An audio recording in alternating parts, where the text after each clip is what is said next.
Thanks so much for the panelists for joining us today. Welcome to the attendees. I think more people will start to trickle in. For those who don't know me, what I think you all do, for the most part, my name is Traci, and I'm hosting this discussion as a member of the Artful Inquiry Research Group, also known as AIRG, through McGill University's Department of Integrated Studies in Education. The organization began in 2014 with the aim of creating an exchange platform between faculty and graduate students who engage in arts-based practices. And AIRG has since expanded to help the community connect with arts-based researchers, practitioners, and professionals in the field at local, national, and international levels, specifically by focusing on the impact of making art and engaging in relational art practices. So our next biannual symposium is being organized for spring 2023. So be on the lookout for those dates, hopefully coming maybe in the summer or fall.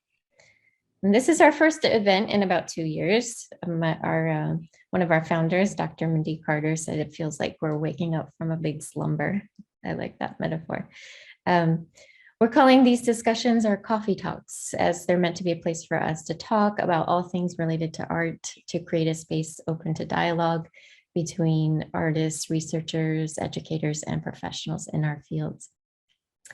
I am a doctoral student. I'm in my second year at McGill, and I'm under the supervision of Dr. Mindy Carter, as I said, one of AIRG's founders. I'm a former New Yorker, now residing in California.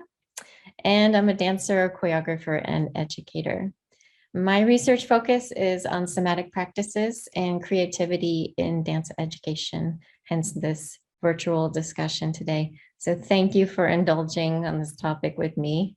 My interest was to bring together artists, educators, and practitioners and professionals from different artistic domains in hopes that we can share our pathways to becoming an artist, how we engage in, talk about how we engage in creative activities on a daily basis, encourage others to be creative, and to try to just dispel the complexity that revolves around the creative process itself.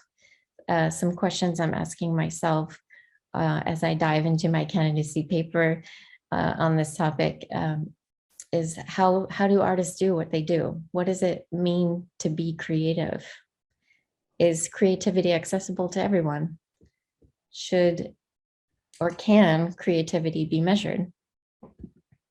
So thank you so much for joining me.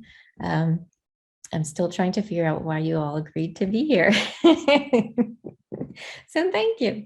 My plan was to do about 40 minutes of talking and then maybe 20 minutes of questions and exchange between the attendees and each of us.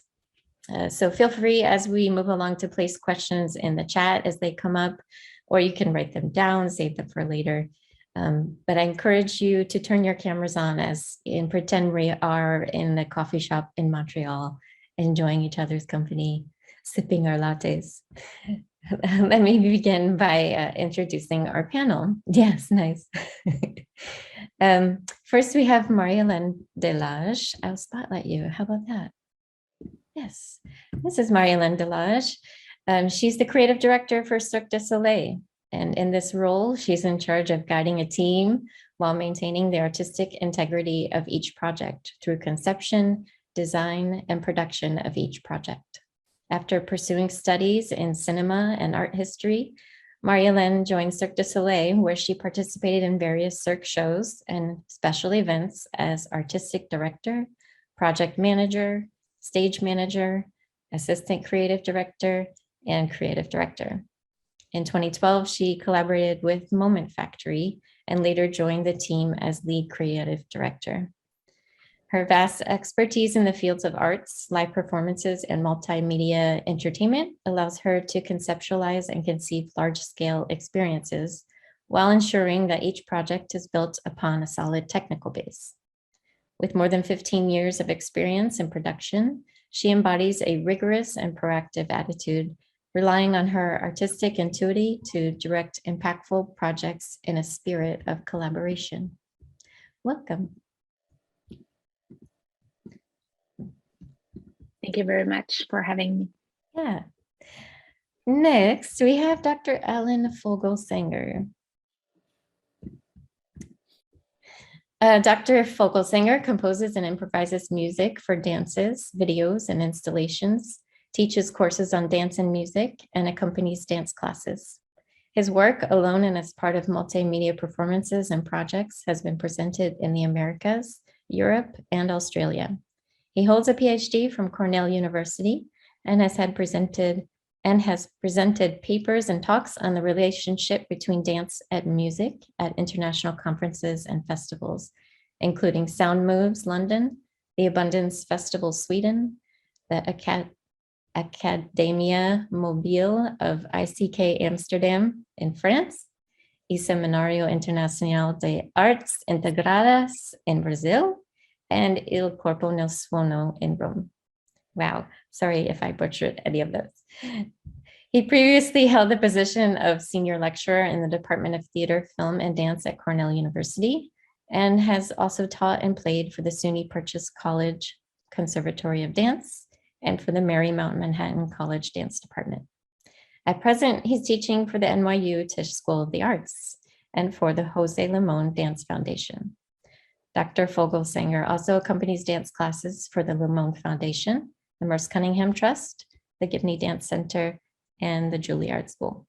Welcome. Thank you. It's great to be here. Thanks. This is Jochelle Pereña. She's a dance artist and educator investigating the unfamiliar within the familiar and the joy in discovering something new in one's own body. She's a Hapa of Filipino European ancestry, and her work is driven by curiosity in the in-between liminal spaces and the potential of both and. Jochelle is committed to embodying freedom and power through dance and seeks to cultivate this in teaching and improvisation. She holds a professional diploma in dance studies from Trinity Laban in London, an MFA in choreography and performance from Mills College in Oakland, and a BA in anthropology from Wellesley College. She's presented, performed, and taught dance, drama, and performing arts education to children and adults at Cornish College of the Arts, Mills College, Trinity Laban, Artists, and West County Community High School. In 2015, Jochelle was named Dance Teacher of the Year in the K-12 sector by Dance Teacher magazine.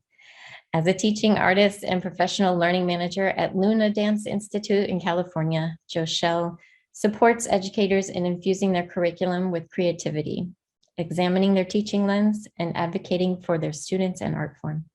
She co-directs the dance theater collective, The Thick Rich Ones, and is a student in play and imagining new realities led by her two children. Welcome. Hi, everyone. And last but certainly not least, Mr. Sydney Skybetter.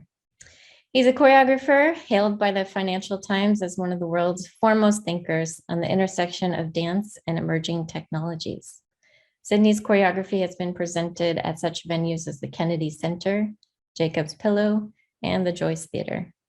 A sought-after speaker, he has lectured at South by Southwest, Yale, Mozilla, and Stanford, and consulted for the National Ballet of Canada, Bloomberg Philanthropies, Hasbro, New York University, and the University of Southern California, among others.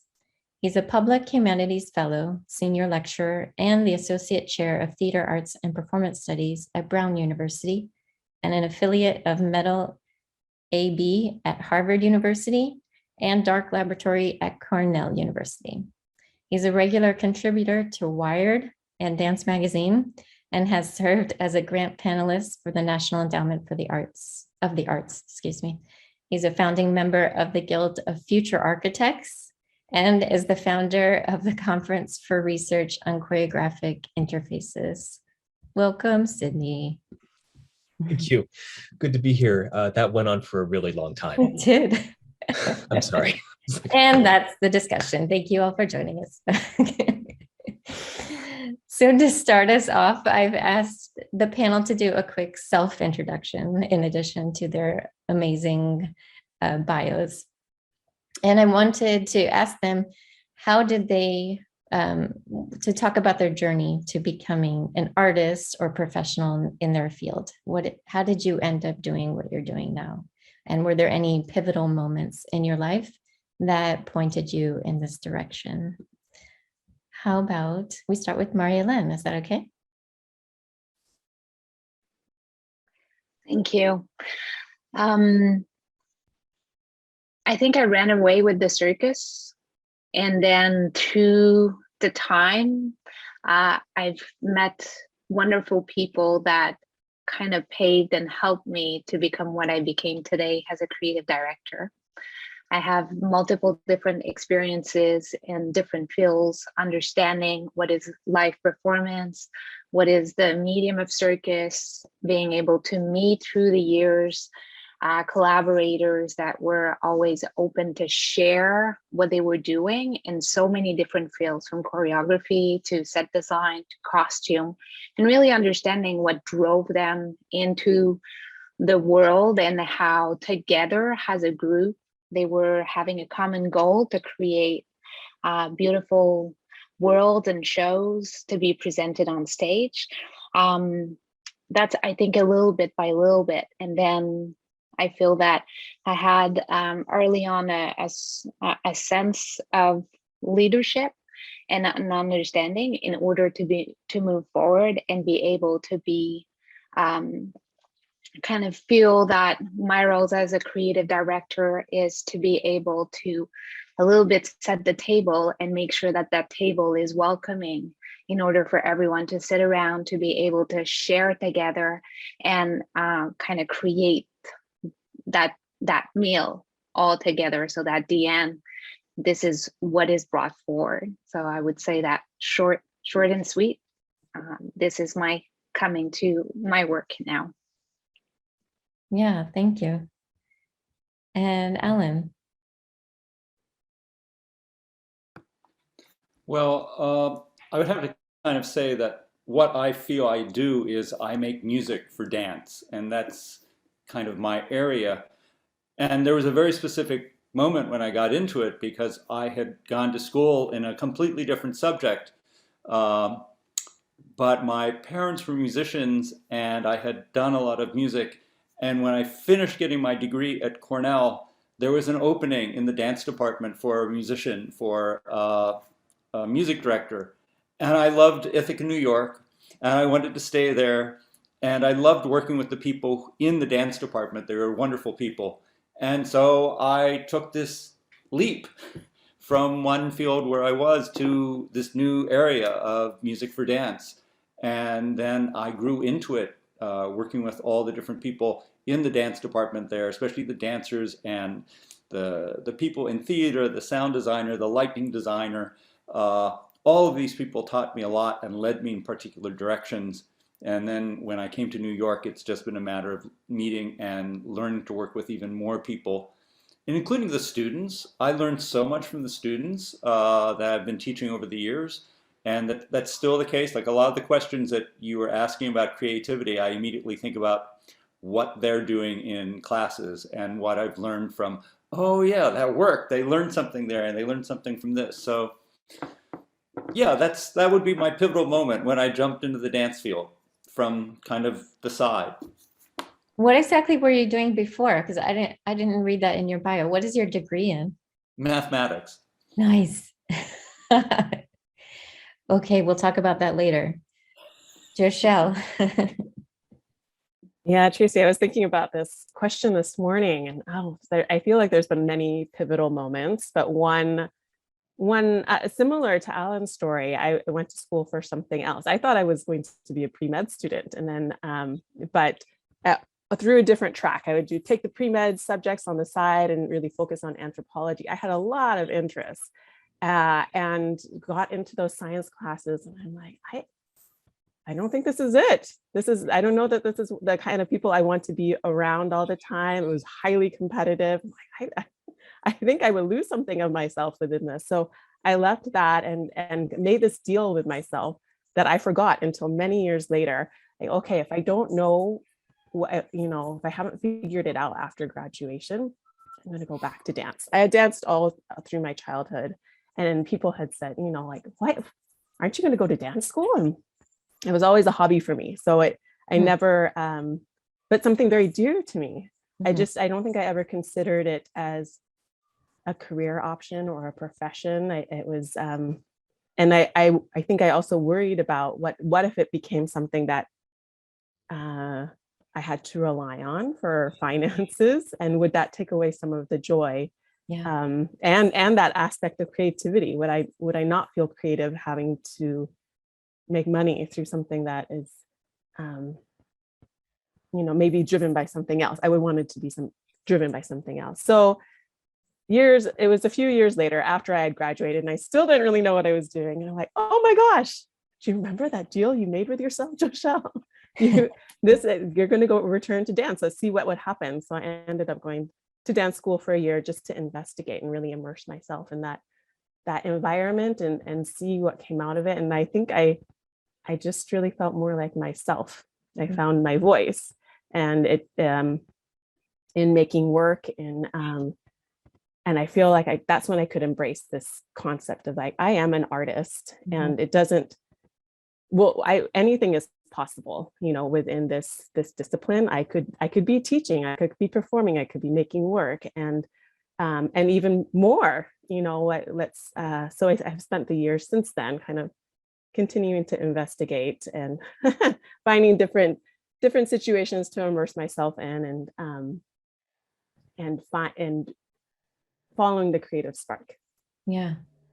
Yes. Thank you. Sydney. Well, first, Traci, I just want to thank you so much for having me and us all gaggle here together today, and really excited to be in dialogue with you all. And relatedly, I have to say, I really appreciate all of the kind of orthogonal ways you're approaching your own creative subject matter. That certainly resonates with me. In Traci, thinking about your question, your provocation, it occurred to me that there was no like singular like pivot point, but rather like a million bevels over the course of 30 years that got me to this weird moment in my career. I should also note, given all of my agita, listening to my own bio, which is just like, I need a therapist specifically for that. I think it occurred to me that there's this kind of like mythos of the bio, like as though we all like planned our careers in some genius way. And I just wanted to share a couple things. Before I was a professor at Brown University, I was also in a boy band. I was a Ukrainian hat salesman. I was a go-go dancer. I was a lawn maintenance expert. I was a computer repairman, a puppeteer, a security guard, any number of other things that in direct and indirect ways like resulted in the weird-ass career that I've had in completely unpredictable ways, completely outside of my own rational ability to plan. And yet literally, I am here today with my teaching and expertise on robotics and choreography as a result of selling ugly Ukrainian hats. And that's a historical tie that I'm happy to elaborate on, but I'm all in favor of the constellated career, the plural and prismatic career, thinking about finding creativity and passion where you are. And maybe this is in contradistinction to mythologies of creative practice, which are maybe more oriented around the solo genius and whatever it means to be successful. Nice. Thank you. So here we are talking about creativity, and one thing that educators and researchers like to do is to try to find ways to define or put labels on things, right?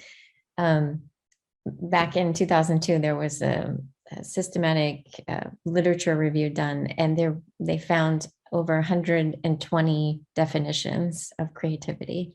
So it's, I think we can understand this from an artistic sense, right? But there's also this other side of creativity and transferring that into other disciplines, right? Any kind of Google search on creativity will probably point you in the direction of the name Sir Ken Robinson. He's a well-known TED Talk educator and writes books about the subject and tries to make sense of it and really is an advocate for bringing creativity back into our lives and into the schools. And one thing he said I think it was in something I read, was that imagination is the thinking and creativity is the doing. And I'm wondering how can we add some more complexity to this? What are your definitions and beliefs about creativity? How do you define it? Anyone who wants to start, I'm not going to call and say it. You must answer this. I know just try. Put it in your own words. How do you describe what we do? I would say that for me, creativity comes with a purpose of sharing. It is like across medium, to be able to having something to share and something to say that leads into something to do, certain in order to connect. So I would say that I do feel that the imagination and then the creativity, it has a sense. Like you can have an idea. How do you take this idea and bring it? You know, is it through words? Is it through a medium of architecture? Is it through a landscape? There's different ways. Is it through the body? I think there's different ways to bring that forward. I think that everyone can have creativity, then it depends how you use it. But you can see many people in many different fields that the creativity will bring things forward, will move, will shift. Like that is in mathematics, you know, it's different ways of thinking and looking at at an element or at a project or at a question and being able to shift it around. So I think that creativity is very, very broad. And then there's artistic ways to be able to share it, or there's different other ways also to be able to share it. So that would be my take on it. I hear maybe that you're specifically describing like a creative product, where it's like a film or a show, or versus like what is a creative person. Because I feel that everyone can be like, I think that the image of an artist, like when we've shared, I said, like you were mentioning about like, how did you consider yourself as an artist? Then I would say, well, I don't consider myself as an artist. Mm-hmm. There's a portrayal of what an artist is, or a persona, and this is something that I don't recall to. Then people around me could say, no, you're totally an artist. And then I would say like, no, because an artist's supposed to look like this, or supposed to be like that, and all that. Then I think that creativity is for everyone to be able to nurture and bring forward. And there's different ways to then share it.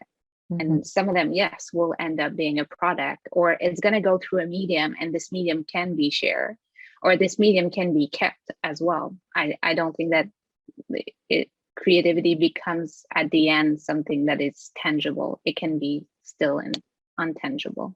Mm-hmm. Thank you. Anyone want to riff off of that?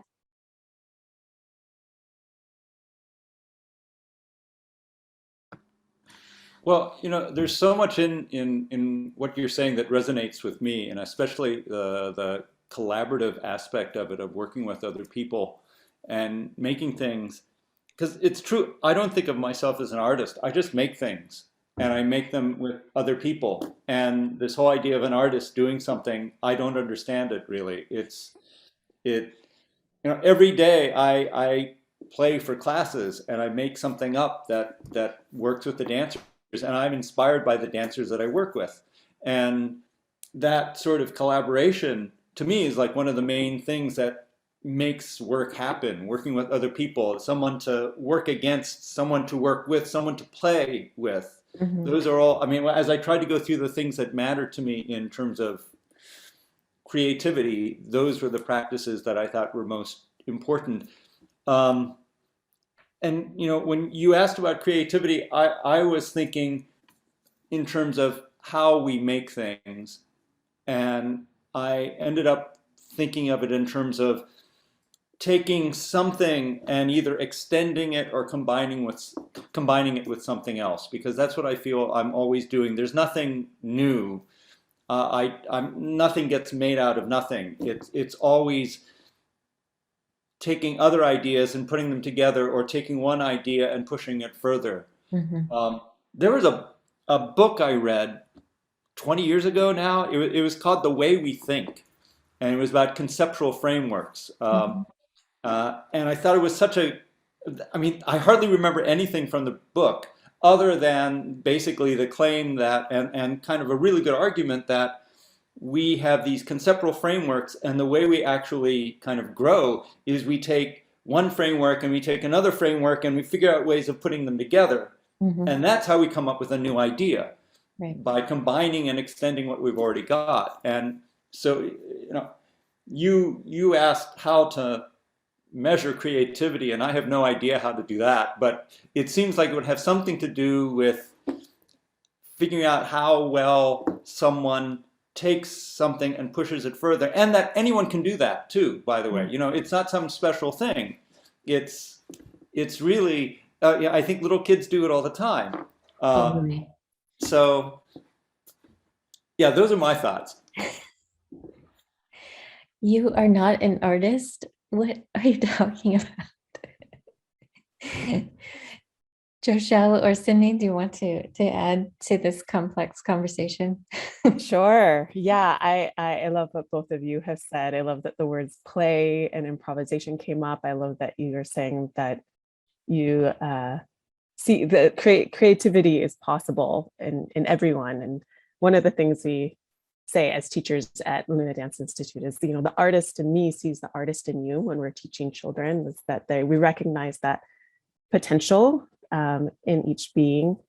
And I think for me, creativity is that sense of possibility, that there's anything is possible from this point. And Alan, I love that you said that it's like, oh, it's not about creating something new. I know that I had an opportunity to assist with my colleague's creativity course. Patricia Reedy is the founder of Luna and just completed her dissertation in creativity.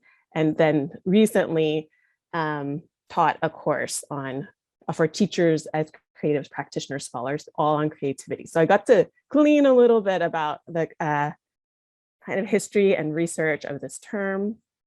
And researchers tend to say that creativity is something new, original, and something that has value. And all of it, like, well, what does that mean? What makes it valuable? And is it just a personal thing, or is it to society? And what makes it new? And I agree with you, Alan. I feel like that sense of collaboration with others and the riffing, taking something on, trying it on, maybe seeing things from different perspectives as you're playing with it. And then maybe something different emerges and someone else takes that on and it just evolves. I love that process, and the role that, the possibility that we can all play a role in this evolution of a something. And that richness of contribution makes it what's emerging different or more complex, deeper than whatever seed it was that we started with. And yeah, for me, I think when I am feeling most creative, it's that sense of openness and seeing connections and being able to how exciting to kind of view this thing from upside down. Oh, I never thought to be like, oh, you're doing it that way. I'm going to try it that way. Let's see what happens. And then having that kind of connection. I'm trying it your way, and this is what you see. Oh my goodness. It's expansive in my mind and in my body. Yeah, for sure. I hear from you the risk-taking part of creativity in trying new things. Yeah. Sydney, you want to go on about this? Well, I mean, speaking of creativity, Jochelle, I love how your entire body is animated by your subject matter. You're like trying on the clothes and like looking at different things in virtual space. And I mean, if that's not itself a creative act, I don't know what is. I have two kind of quick thoughts here on the notion or subject of creativity. First, I'm reminded, because I'm a douchebag in a performance studies department, of the root word of technology, being techne, the Greek word techne, which can be translated depending on how you parse your Aristotle, in a variety of ways, ranging from like craft or weaving to making an opening. And I prefer the making an opening as a kind of way of understanding techne or technology or creativity or art making, because it's not necessarily insisting on fabrication per se or the making of a deliverable or a product.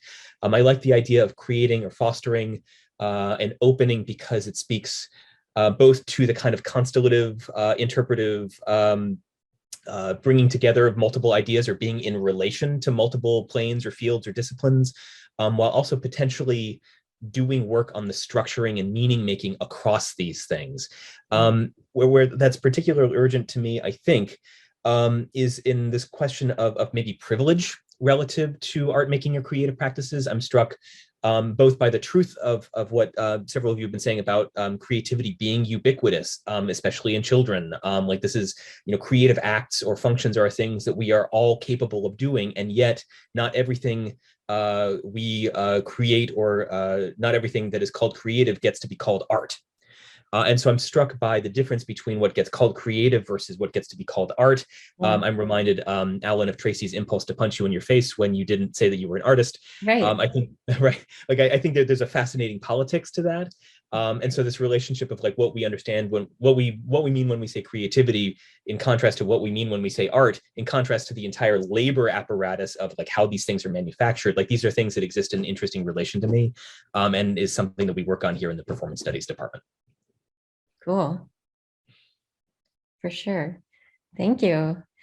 So I want to take this idea and lead it into this, the process of creating itself. What is the creative process and how it differs amongst all of us? And then also how it is sort of similar in the same respect. We're talking about collaboration, we're talking about risks, taking those big leaps to make whatever we're making. How do we work with others to make something together? So I don't know, can you describe your creative process to us? Like Marie-Helene, I know specifically you're working to create teams of people to form a show. So how do those people work together? What do you witness on a daily basis? And what is that creative process like in forming this large scale show?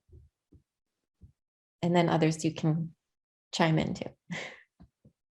For sure, the creative process that would be at Moment Factory at today is already set within a timeline. So there is a moment of delivery.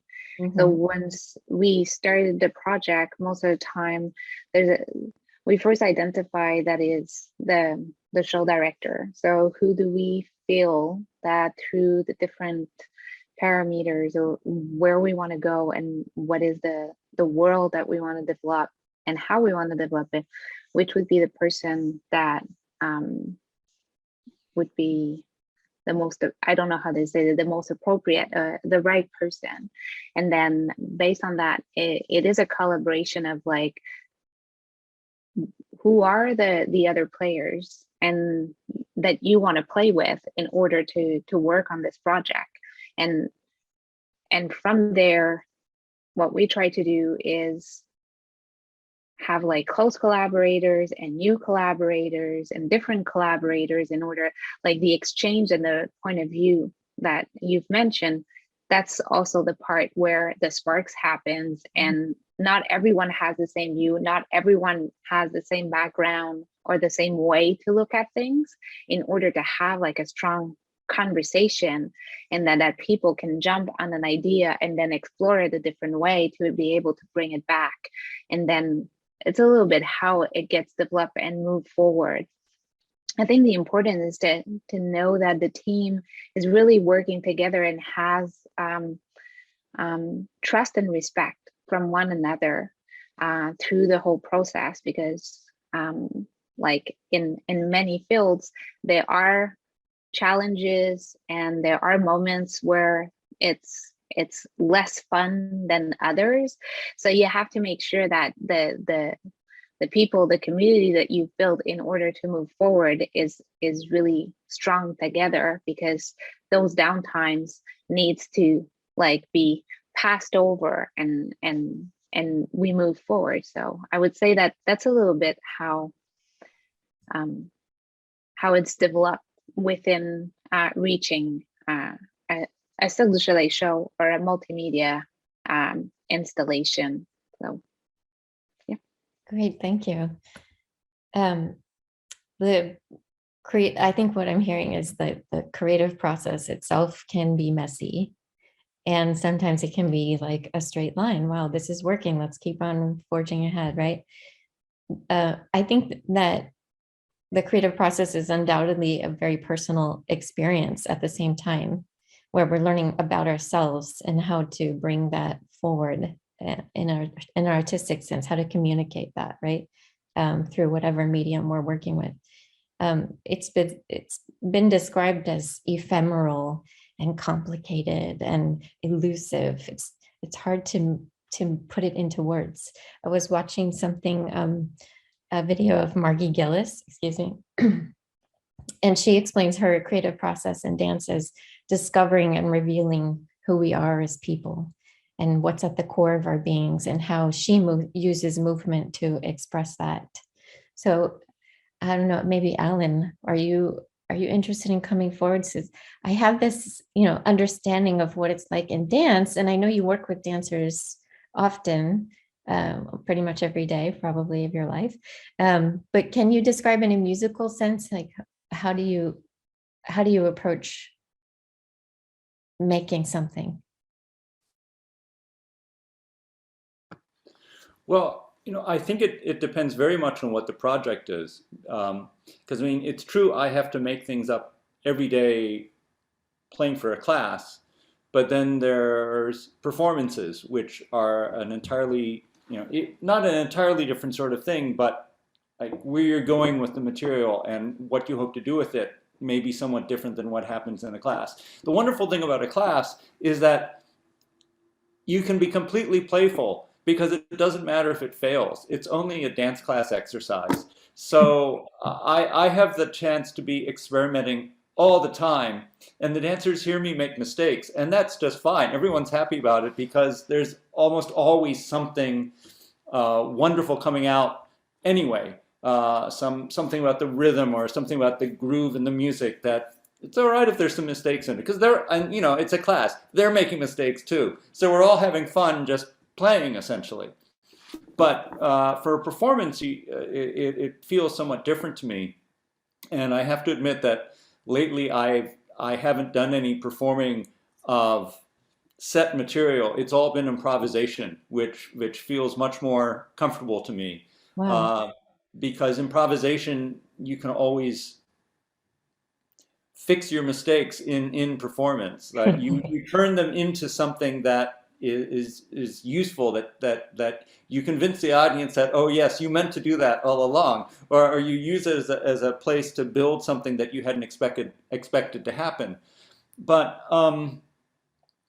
I've been doing improvisations with Alan Good, who's a choreographer and dancer, and I had to convince him to do improvisation, because he came out of the Cunningham Company and they did not do improvisations. Right. And it took a little while to kind of lure him into it, and now he's into it with me, and we make these pieces, and sometimes there are rules, but a lot of the time there aren't, and even if there are rules, we always have the rules that you're allowed to break the rules. So and that's there's a couple of reasons for that.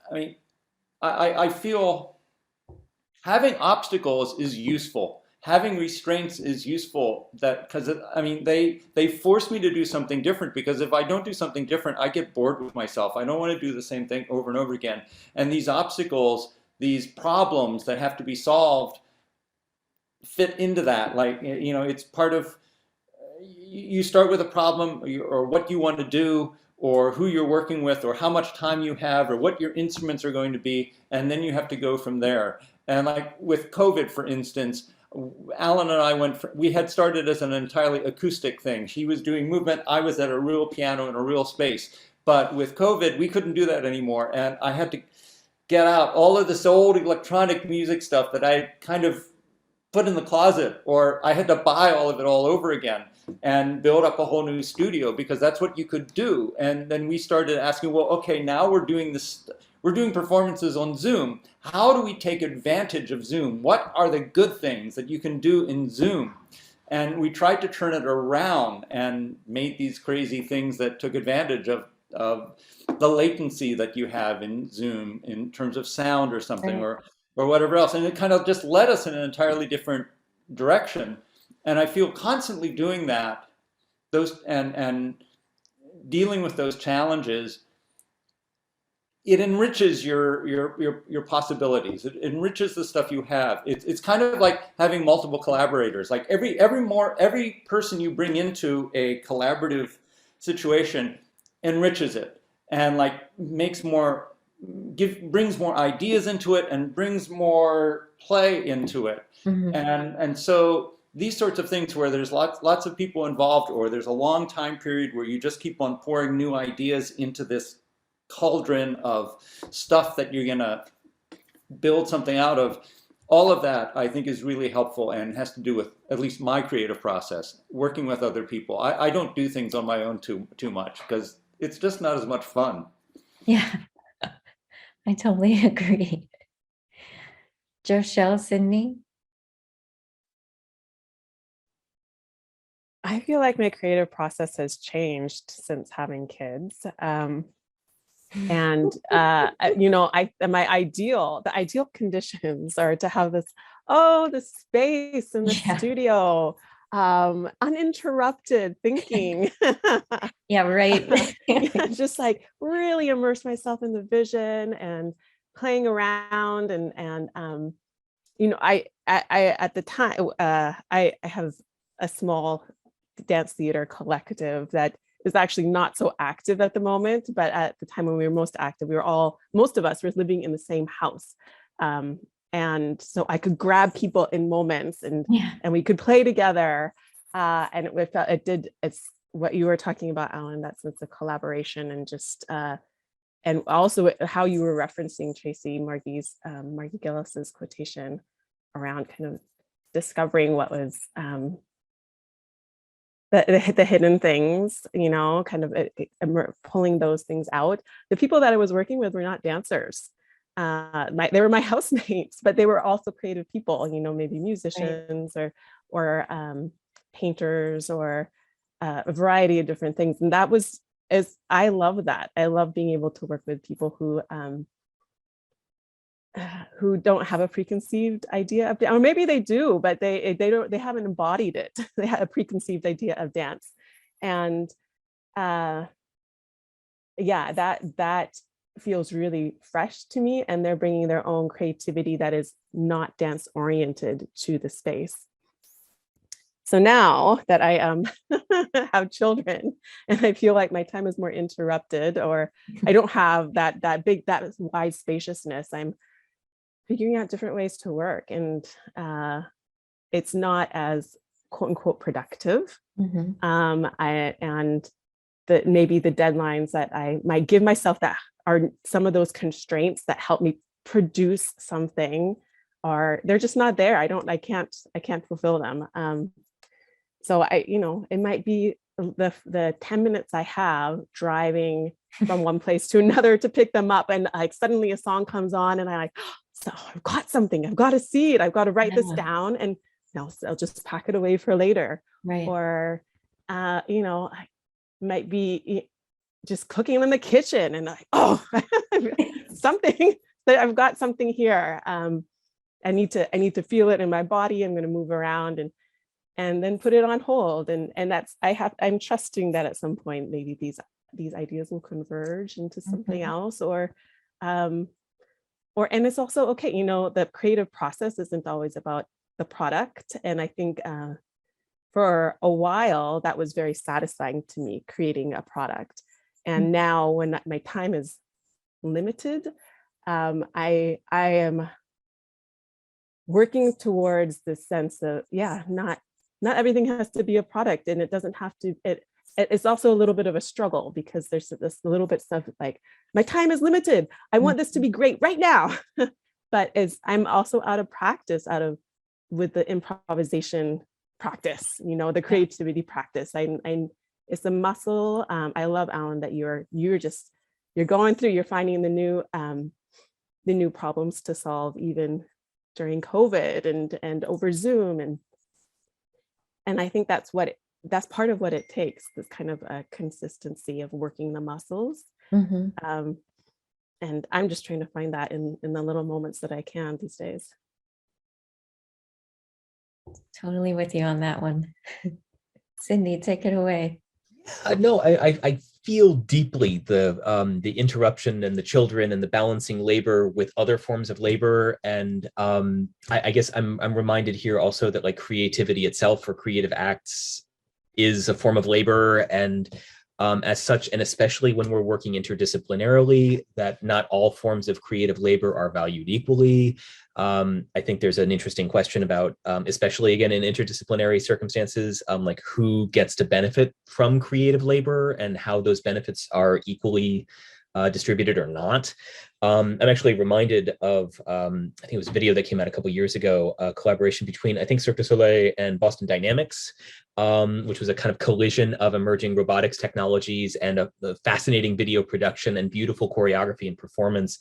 And now that I'm working in choreo robotics specifically with a bunch of computer scientists and roboticists in interdisciplinary collaborative situations, I'm struck by how hierarchized these spaces are. Even though like we all say we're doing collaboration and we all say we're doing like art stuff, and as though that like leveled the playing field, as though that it rendered moot decades or centuries of cultural legacy code that says time and expertise in STEM is more valuable than time and expertise in the body or in the arts. I'm personally fascinated by how collaborative processes acknowledge or disavow these kinds of hierarchies. Like what it means to collaborate effectively potentially means acknowledging difference, and how power works. And how hierarchies are manifested in multiple layers, and not the least of which, not only in the like creative moment itself, but especially in the long tail of the sort of creative aftermath. Here again, I'm thinking of Boston Dynamics, what it means to pay a dancer or a choreographer for a few hours of time versus Boston Dynamics being able to leverage massively internationally hundreds of millions of views on Dancerly choreographic music videos. Like these are vast asymmetries here, even as the moment in the studio or whatever was like collaborative and fun. So like how value is created as a result of creativity or interdisciplinary collaboration, I have a lot of follow-up questions on, especially as artists or the folks who are notionally like the creatives in the room are the ones who are systematically devalued and don't benefit from those collaborations in the long term. Right. That has nothing to do with my question, but I love what you're asking. I'm kidding. I cannot believe we have 7 minutes left. If there are questions from our attendees here, I would love to hear from you. If not, we're just going to keep on riffing here. So feel free to unmute, put something in the chat. I'll wait 30 seconds. Dr. Klein, I knew you'd come through. Hi, thank you very much. I was quietly just enjoying this conversation. I really appreciate the presence of artists and intellectuals coming to the department, particularly because we are sometimes, you were talking about the hierarchies and everything. I mean, particularly we are absorbed in what we are doing in educational research. And but fortunately, at least in educational research, there is this space for bringing in artists and people who engage with different kind of intellectual activities and creative activities.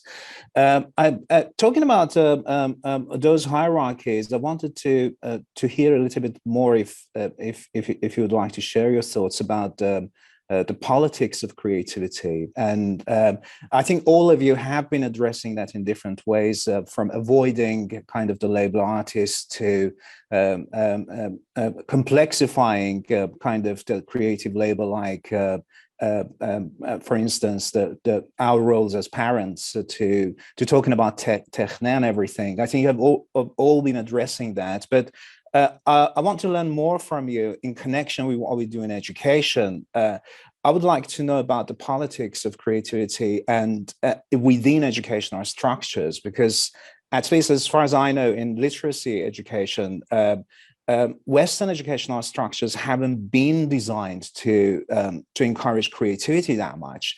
They have been created and engineered to mold kind of citizens and soldiers and businessmen and consumers in different ways.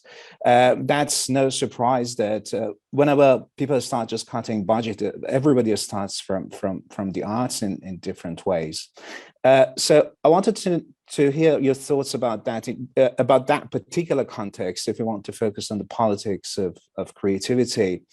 And also, I wanted to hear a little bit about kind of the colonizing force of the artistic world in the West. Let's not forget that for centuries, I mean, people in the West never included any form of kind of art form from other civilizations. There were all these kind of massive history of arts books, which just filtered other people out.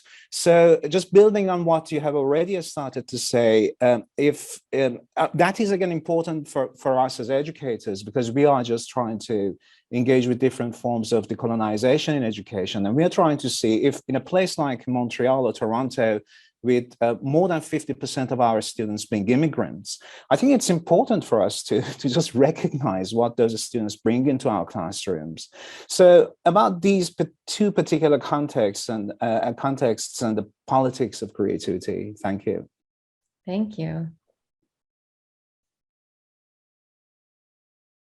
So much good stuff there to dive into. Well, I'll share a little bit about what we do at Luna Dance Institute. One of the things we do is we partner with schools, public schools, and build long-term sustainable comprehensive dance programs with that school. It's a partnership, so it's less about a transaction where we go in and do a residency model, but we're really building relationships between the teachers and the students and the administrators and even the parents to build something that feels like it's unique to that school.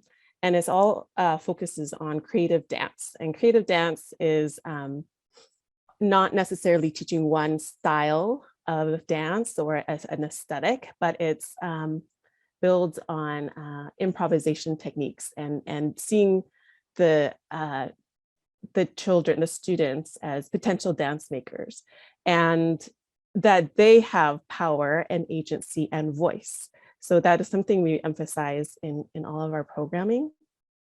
And the idea is that, we are responsive teachers. We're seeing what the children are interested in, and they also have the power to be making up their own dance moves, to be doing some of the things that Alan's been talking about, like riffing off of each other's ideas, watching each other, copying their movements, and then I'm going to make one different, so I'm going to make it my own, and really finding their own artistic voice. And as our belief is that as children do this, they start to experience freedom in their bodies. And I feel like that's really, now they don't even, not just experience it in their own bodies, but see other children experiencing freedom in their own bodies. And that is really powerful. The sense of liberation, embodied liberation. And, I think we also, another aspect of what we do is we support dance teaching artists and classroom teachers through professional development. And I know for many who are looking at this through an equity lens, and who go into schools with multiple different models, they have questions about like the isolation of what, sometimes it's just a dance class where maybe that's the only space where children are feeling that sense of liberation. They go out into the hallways, into their classroom where everything is, it's a system of oppression. There's a school to prison pipeline. They're, as you said, they're being trained to be productive citizens of the community or to be pushed down and to maintain their status, particularly Black and Brown children. So, I think lots of dance teaching artists in particular have many questions about what they're doing. Like, what does this have any impact? How can I change the system for the in this small 45-minute dance class that I have maybe once a week? Right. And at the same time, feel so compelled to continue because what if there wasn't even that? Children haven't had the same kind of, particularly post-COVID, even there's for in many school districts, there has been mandates about, this is not a year for regression. This is a year for acceleration because we've lost so much over the pandemic time. And taking away, kind of forcing more time into testing and taking it away from play, which is like a foundational aspect of, if you don't have opportunities to play and have choice, you can't be creative. Right. So all of these questions have come up, and yet I'm amazed and I'm proud to say so many dance teaching artists continue despite those challenges, and many classroom teachers are trying to change the system from within and offer up more opportunities for choice and voice with their students. Thank you. It's time to go. I can't believe that. If you have to go, please, and thank you for attending. But I wish we could all stay and have some more coffee if you want. Nobody says we have to end at that time. Up to you. I'll say unfortunately have to run to another meeting in just a minute, but I'll just maybe close out and then I'll see myself out. But I have to say, again, Jochelle, your invocation of freedom and the practice of liberation, I think is absolutely super fucking central here. I'm thinking about Bell Hooks and Paulo Freire. I'm thinking about specifically in relation to pedagogy as a practice of liberation, but also in response to your question about colonization. I'm thinking about this magisterial book here, The Play and the System, The Art of Parasitical Resistance, which says roughly, it's a book of aesthetic theory, but what it says broadly is that like we can't step outside our implication in capitalism. We can't like turn off our implication in military industrial technologies. Like we're on the internet, we're using our computers, we're on our phones. We can't like absent ourselves from these structures per se, but we can potentially, if we have enough agency and power for ourselves, make choices about how that implication is wielded. And so this is maybe the ultimate creative practice of late capitalism, figuring out how you relate to these hegemonic superstructures and do work from within them. This is also to a certain extent me rationalizing my own implication in military industrial research, acknowledgedly. But what else can we do but rationalize our implication within these systems, because we all are. Again, I have to run off, but I have to say thank you again so much, Traci, for creating this space, and to my fellow panelists. You've been a delight to be adjacent to for this brief time, and I should run. Thank you so much. Thank you. Thank you very much. I got to go as well. That was an amazing conversation. Thank you so much for your time. Thank you, Traci, for organizing this. Yeah. Absolutely. Thank you for being here. Thank you to all the panelists. I appreciate your time and your energy. And I want to give a special thank you to Natalie Curry for helping me with the poster, and to Erg for giving me the mic and letting me go off on this topic and bring you all into this space. So thank you so much and have a lovely day.